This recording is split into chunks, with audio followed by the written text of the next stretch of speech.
All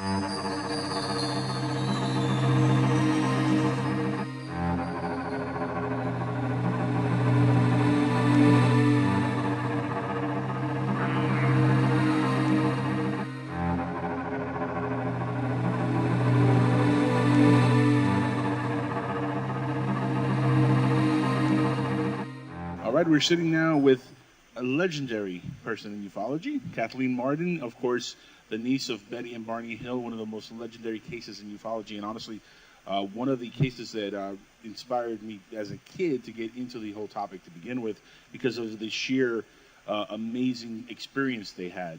And let me say, Kathleen, it is an honor to finally meet you in person.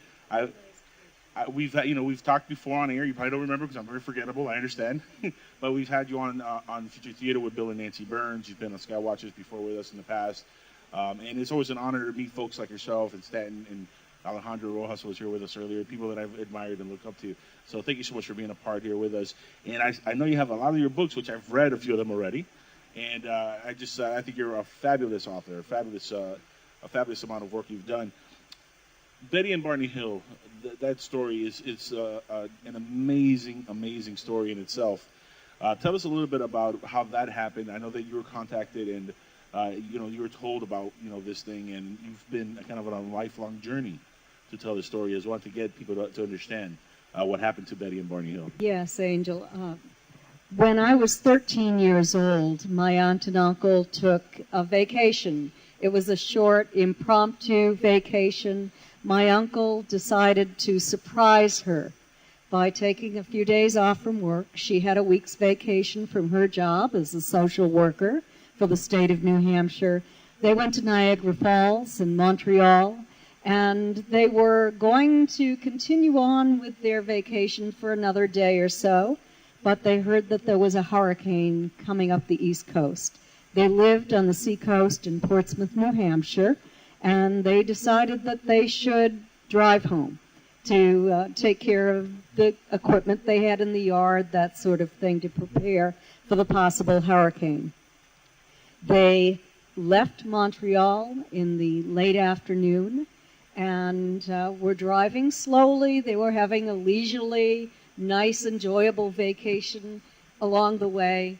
Thought that they would stop at a hotel or a motel if they grew tired. They did not. They were well rested from the night before.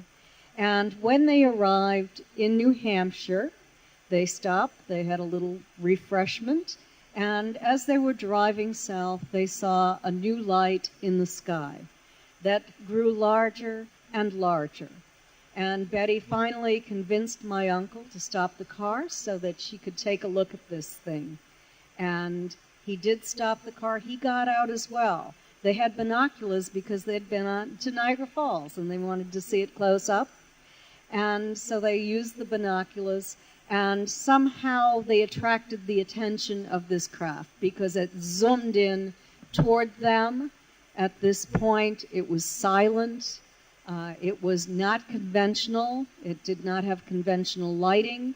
And they got back into the car, and my uncle, who was a confirmed skeptic about all of this, was trying to convince himself that this had a prosaic explanation. They entered an area called Franconia Notch. It's a beautiful tourist area with mountains and a little stream that runs along the road, a ski area, and they stopped again because they saw this craft coming in lower and lower. It was hovering beside the old man of the mountains profile, and that was a rock natural formation. It was New Hampshire's state symbol, and unfortunately it fell off the mountain in 2004, so we lost our state symbol. There's still a monument there commemorating it. And they got out of the car and they looked at this thing. The important thing about the old man of the mountain is that it's 48 feet from chin to forehead, to the top of the head. And that craft was, at that point, at least 1.5 times that length that they could see. They could see a row of windows that were lighted, and it appeared to be rotating because it would blip, and then they'd see a dark side, and they'd see the light side of where the windows were. They got into the car. They're heading south. Barney's saying to himself, "I need to get home." And he's looking for a police officer because this thing is coming in closer and closer. And he didn't find one when they exited Franconia Notch, and they came into the area where there are motels, where there are tourist attractions. This craft surges ahead, and Barney has to stop the car right in the middle of the highway. It descends to within 200 feet of where he is standing at this point. He's gotten out of the car. He's looking up at it through binoculars, and he sees those lighted windows. Barney's seeing it, and then it shifts again. Over a field, it descends lower. He walks into the field, and he's still shaking his head and saying, "It can't be. It can't be. I have to identify this thing." And it's there hanging like what he called a giant pancake. And he's holding the binoculars, he's looking up, and he sees figures staring back at him. In the original reports filed in September and October of 1961, he said that they were about the size of a pencil at arm's length.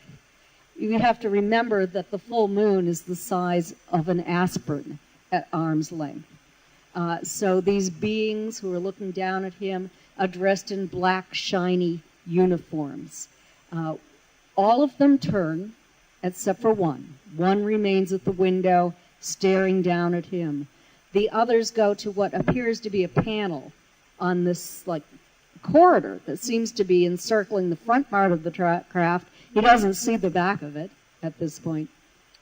And he sees what looks like arms going up. He can see them all the way down to their knees at this point. And when that happens, these little wing-like structures with red lights on the end slide out, and something starts to drop down out of the bottom of that craft. And he becomes terrified.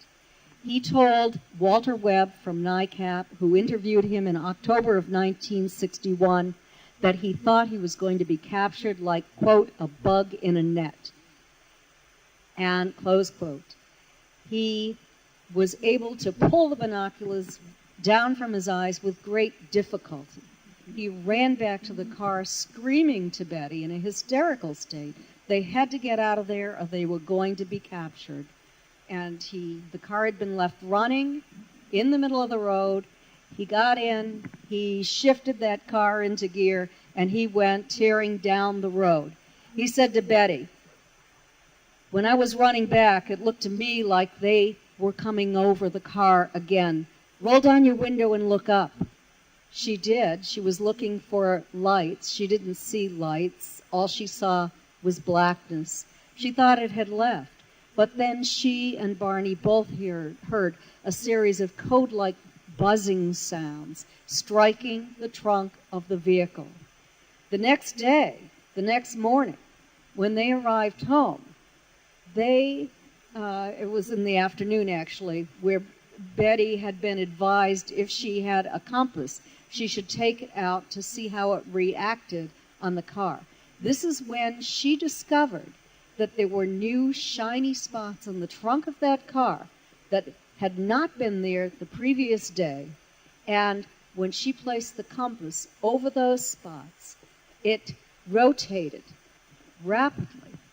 And this indicated that there was a magnetic field around the trunk of the car. We've seen this other times in MUFON, in crop circles, and in MUFON investigations. It's part of some of the abduction phenomenon when people are taken from their vehicles. At this point, when they heard those buzzing sounds back in the White Mountains of New Hampshire, they felt a tingling sensation pass through their bodies. They remembered finding themselves in a new location at some point.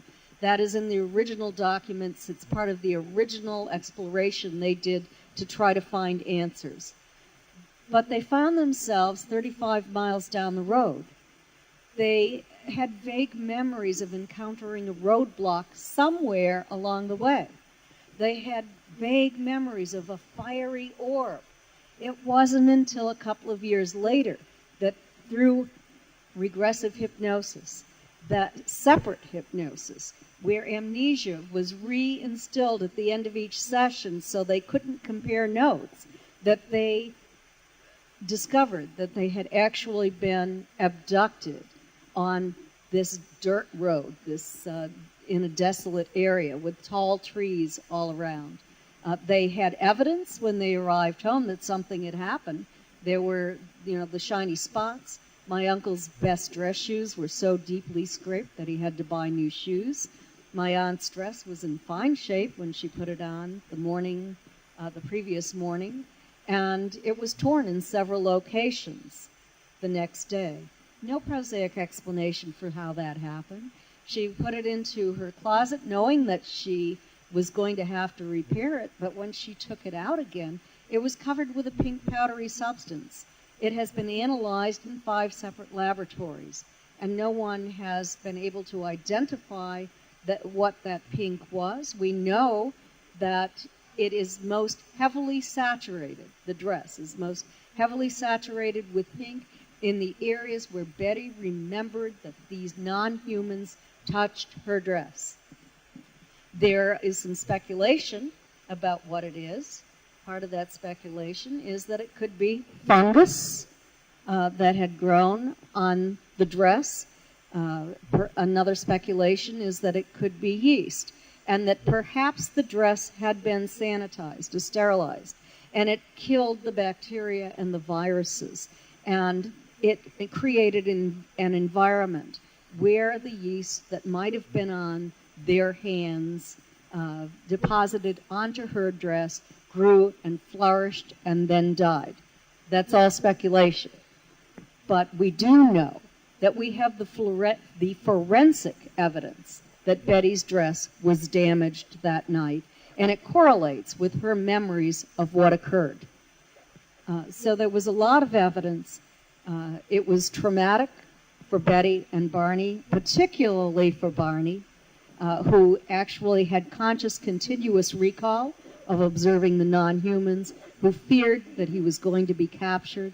He was a very brave man. I mean, he worked for the post office. He had fought during World War II. He was appointed to the U.S. Civil Rights Commission State Advisory Committee for the state of New Hampshire. He served on the NAACP as legal redress for the region and as director of the NAACP in Portsmouth, New Hampshire at one point.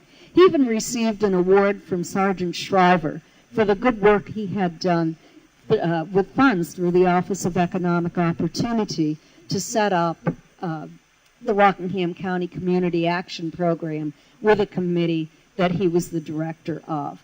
So he did very good things, and you can understand why he never wanted this story to be made public. It was released to the public as the result of a violation of confidentiality, and it had a huge impact on Barney in particular, not as much on Betty.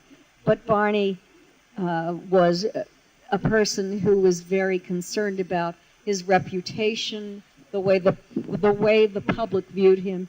Remember, he was a black man back in the 60s. He was an African-American man married to a white woman, which interracial dating, interracial coupling back then was very taboo still.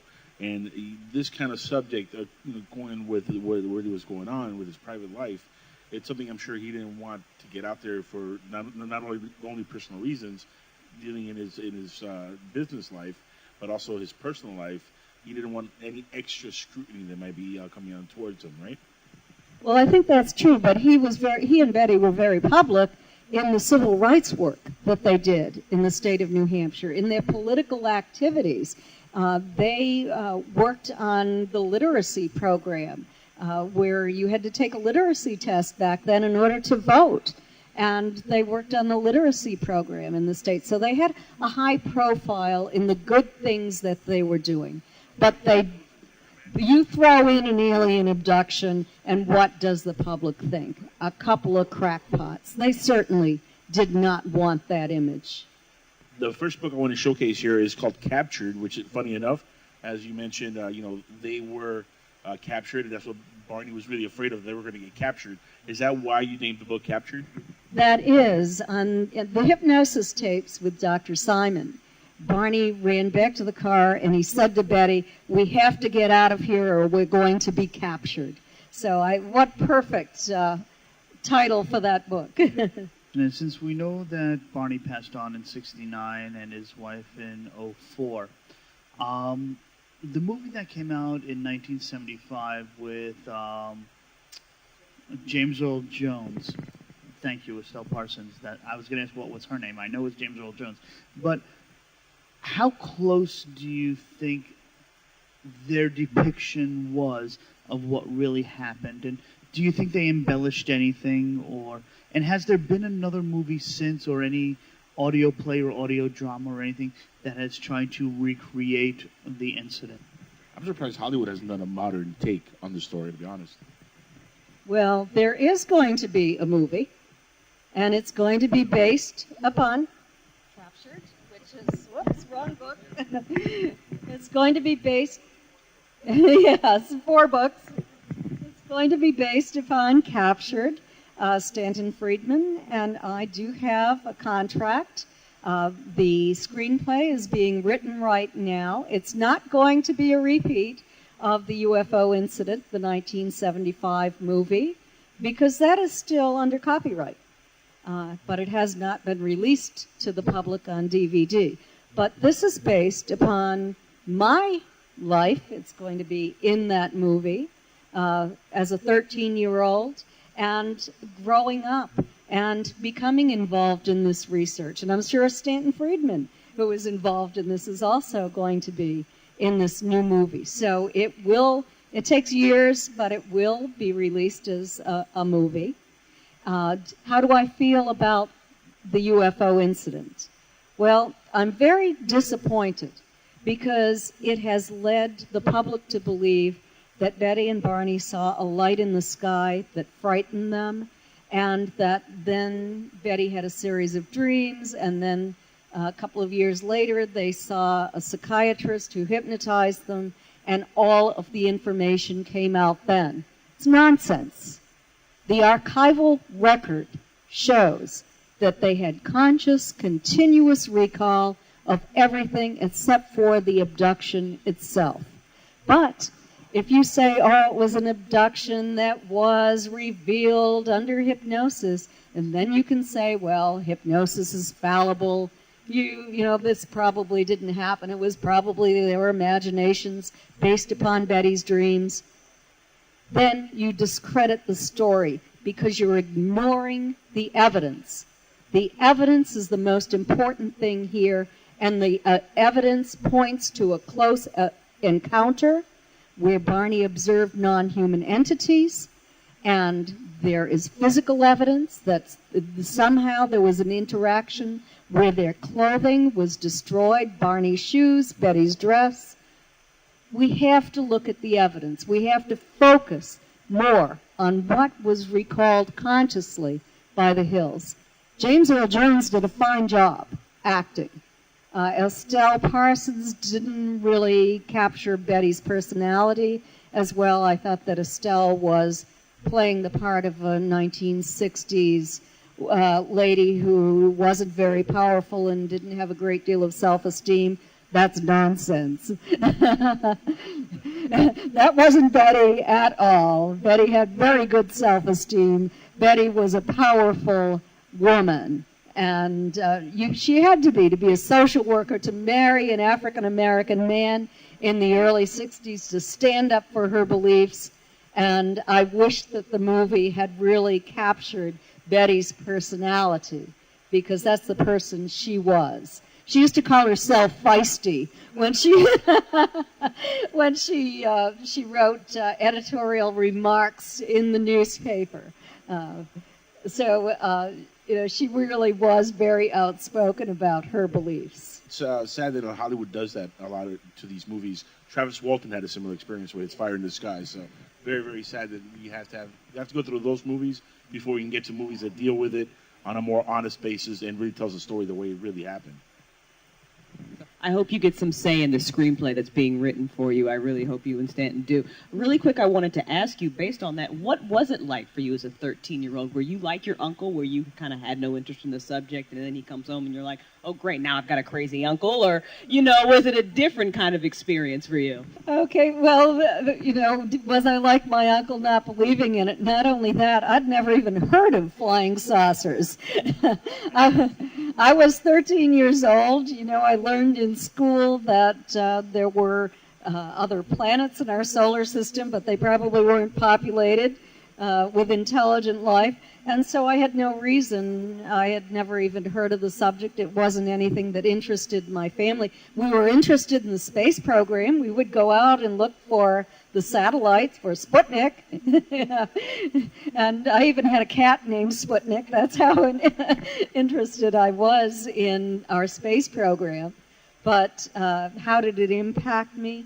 I became fascinated with the topic, to think that astronauts from another planet were here looking at our planet and at our people. But I found it very frightening at the same time. So I developed a fear of the dark, especially when I had to cross the street at night.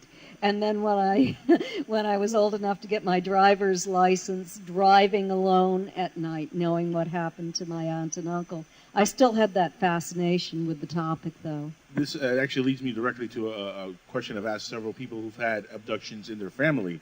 Have you ever felt like maybe you've had an abduction that happened to you that you're just not fully aware of? Because it seems as a common thread in ufology that when you talk about the abduction phenomenon, that not only does it follow the lineage of the family, but sometimes it follows the people that they originally abducted throughout their lifetime.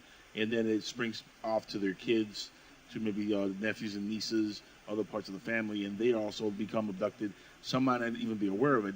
Have you yourself ever had any experiences where you say, well, maybe I was taken also?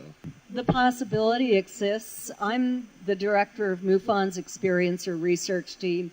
I've done a great deal of research into this for statistical data relating to common experiences among experiencers. And it does follow family lines, genetic family lines. And I do believe that I have had some experiences. I have, for example, seen a light orb in my childhood home. My family saw those as well after a craft landed across the street on my grandparents' farm. This craft was observed by a neighbor of ours who was a commercial pilot, by my grandmother. It woke my brother up that night as well. It left physical evidence on the ground. You have to ask, why did that land? They weren't stopping for a coffee break. They might have been interested in the rest of the family too, but it's not something that I wish to speak about publicly, because I'm an educator, I'm a researcher, and I want the focus to be upon that in terms of myself. Now, you were talking just now about genetic lines. Here's a question. Does it usually follow a specific gender down the line, or does it hop, like, is it the daughter of the daughter of the daughter of the daughter, or the daughter of the son of the daughter of the son, going back and forth, following a genetic line? And also, since you're in charge of all these experiencers, how often have you found where people end up being married and then find out later on that they've both been experiencers from their childhood? First, to the gender of genetic line that is being taken.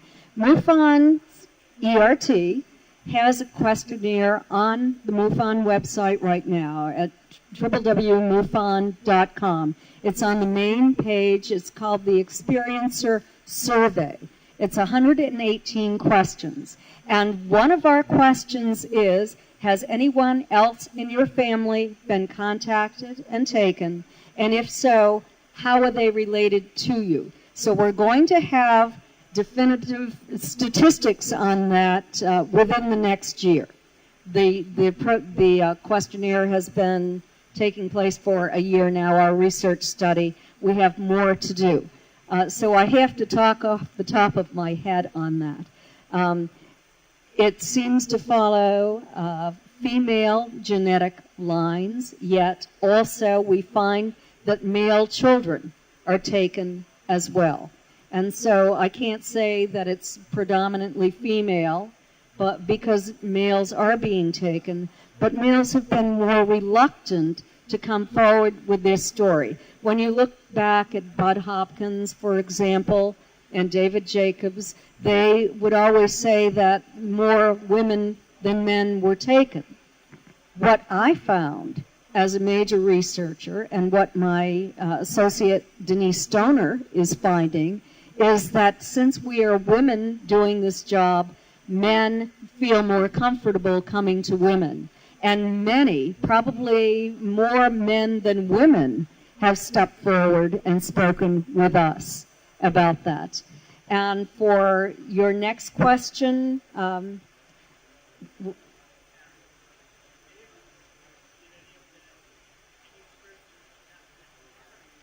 yes. Yes. Yes, I am aware of married couples who are both experiencers. I am aware of some individuals who met for the first time on a craft, but didn't remember all of the details of that, but then later saw each other in a public place and said, I know you somehow. And they were able to figure out that it was a craft that they met on. So that does happen sometimes. I'm not aware of a case where the man and the husband and the wife were experiencers but didn't know about it until after they were married. I mean, it's probably happened, but I haven't talked to everybody. Besides the book Captured, I know you have other books here with you that you want to show off. Second book is Science Was Wrong, the history of science over the past couple of 100 years. Smart, politically connected scientists who made proclamations of impossibility. They were wrong. They ruined the reputations of some other scientists sometimes who were right. We have a section in there on frontiers of science in which we talk about academic studies on telepathy, on UFOs, and on alien abduction. My next book is The Alien Abduction Files with Denise Stoner. In this book, 1/3 of it is devoted to my investigation of Denise and her husband's abductions. And also, Denise has written a great deal of information, more than being scientifically oriented. In this book, I'm attempting to give the reader insight into what it feels like to be an experiencer. I tried to get into the heads of the 6 experiencers whose cases I investigated, how it felt, messages they've received, to help the public to understand what they go through, as well as the scientific evidence, as well as the 2012 academic study that Denise and I did in an attempt to identify commonalities among experiencers. And my latest book was Stanton Friedman that has not been released yet. It's going to be released on September 19. Is Fact, Fiction, and Flying Saucers. It's based upon years of archival research that we have done, the history of government involvement in UFOs, the history of the cover-up, the reasons for the cover-up, and the scientists and journalists who were involved in the cover-up. We have to have you back on the show and have you for a full hour so we can talk about this book. This is I haven't read this book because it's not out yet, but I will say this. New Page loves me and I love them back, and they always send me all the latest books. I've read the Alien Abduction Files and Science Was Wrong, as well as Captured, and all three are phenomenal books. I mean, they really are well written. Of course, yourself and Stanton always do, just amazing work when you work together, and even when you do separate stuff, it's always great. Now, involving with Mufon, real quick before we let you go, how long have you been involved with Mufon itself? And going forward, are you going to be at any other future conferences coming up? I have been a member of Mufon since 1991. I became a field investigator, then I was their director of field investigator training, and in 2011, I took over as the director of experiencer research. So I've been very much involved with Mufon over many years, but I also am an independent researcher and investigator, and I always give the qualifier that I do not necessarily speak for Mufon. I speak for myself based upon my research. What conferences do I have? Over Labor Day weekend, I'm going to be speaking in Exeter, New Hampshire at the Exeter UFO Festival.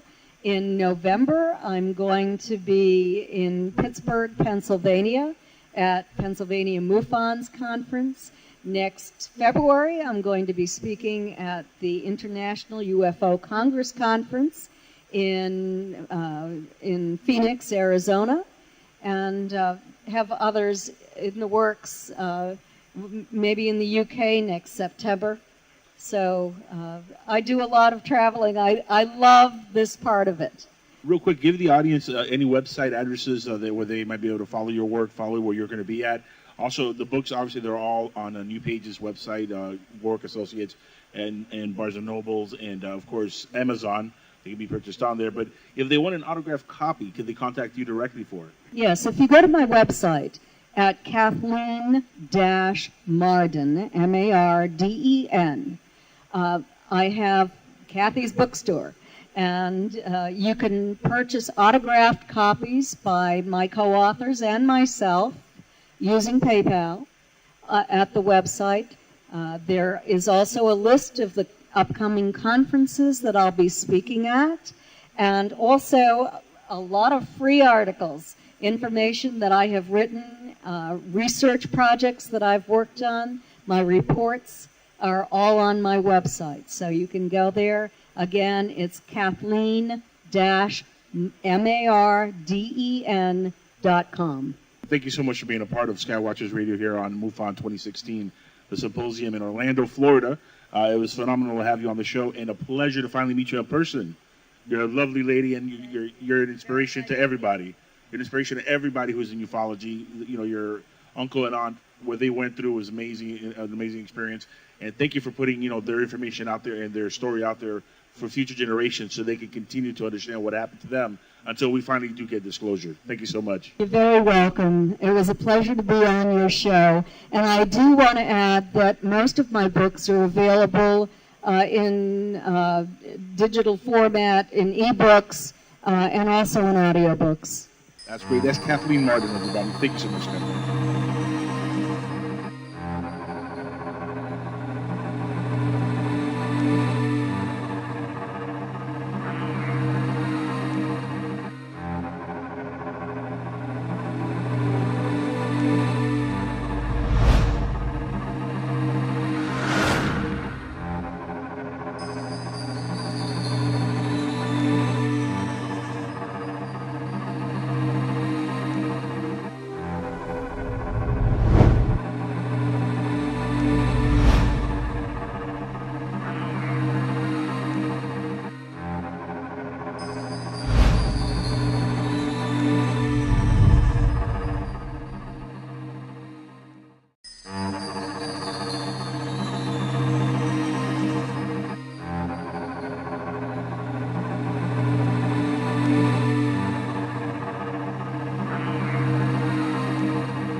We're sitting now with a legendary person in ufology, Kathleen Marden, of course, the niece of Betty and Barney Hill, one of the most legendary cases in ufology, and honestly, One of the cases that inspired me as a kid to get into the whole topic to begin with, because of the sheer amazing experience they had.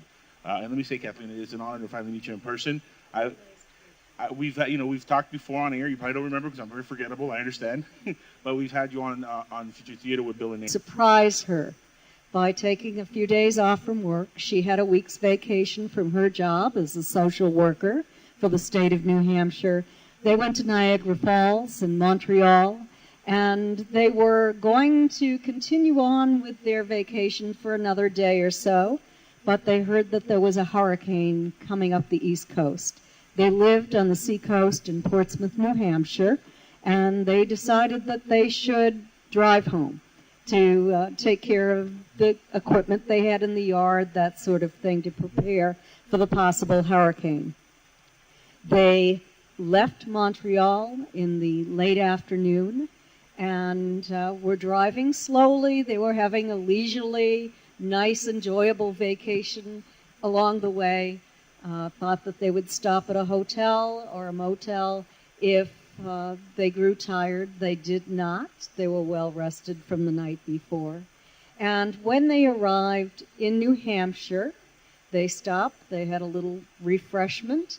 And as they were driving south, they saw a new light in the sky that grew larger and larger. And Betty finally convinced my uncle to stop the car so that she could take a look at this thing.